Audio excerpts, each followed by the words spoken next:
لایحه قانون درباره پیشوای ملت را پارلمان بررسی میکند. شورای مجلس نمایندگان مجلس عالی تاجیکستان امروز درباره به روزنامه جلسه پالاتای پایانی پارلمان که سنه 9 دکبر دایر میگردد وارد کردن مسئله بررسی لایحه قانون درباره اساسگذاری صلح و وحدت ملی پیشوای ملت قرار قبول کرد. لایحه قانون جمهوری تاجیکستان درباره اساسگذاری صلح و وحدت ملی پیشوای ملت با ترتیب حقوق تشبث قانونگذاری از طرف گروه وکیلان مجلس نمایندگان مجلس عالی جمهوری تاجیکستان مطابق درخواست و پیشنهاد یک عده شهروندان کشور و مسئولین مقامات تهیه و پیشنهاد گردیده است. اما طرح لایحه یک چنین قانون در جامعه شهروندی سر و صداهای زیادی به بار آورده است. این موضوع بحث برانگیز میشه اگر یک جامعه آشکار بیانی می بود، اگر یک جامعه می بود که اونجا گوناگون اندیشی می بود، اگر یک جامعه می بود که مردم می توانستند فکرهای مختلف آزادانه بیان کنند.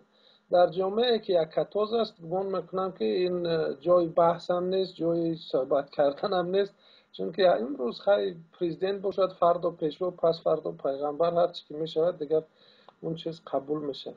ما همین تاریخ 100 ساله اتحاد شوروی را گیریم، اگر هر یک سردار دولت که می اومد پیش از اون شد حتما یا دشمن ملت می برآورد یا دشمن دولت یک چی میکرد.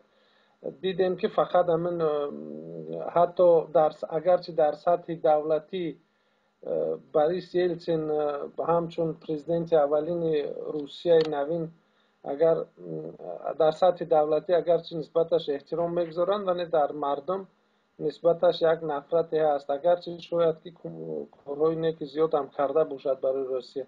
برای همین چیزهای تاریخی را خوب گفتم. همون اگر در جامعه که آزادی باشد، در جامعه که آشکار بیانی باشد، اونجا البته مسئله ها بررسی که شدن، بحث ها که شد، تا جای یک موازنت پیدا میشه. شاید خود همون رهبران دولت هم میخواهند یا نمیخواهند اطرافشون چنان چاپلوسان جمع میشن که این پیشنهادها را میکنند و چون این هم شده است که تاریخ این چیزها را بسیار دیده است که امروز یک پیشوا است، بعد اون دیگر پیشوا است. شما ببینید مثلا همون خودتان خیلی که گفتید اون خونخوار استالین، اون بود پیشوای بود که مردم برای اون رفته خودشون قربان میکردن. بعد اون دیگرش اومد اینش با پیشوا شده و نامش جنایتکار نسبت دولت حساب شد. بعد اون با اومد دیگرش شد. خیلی دولت هایی که یک کتاز باشند چنین کارو میشه.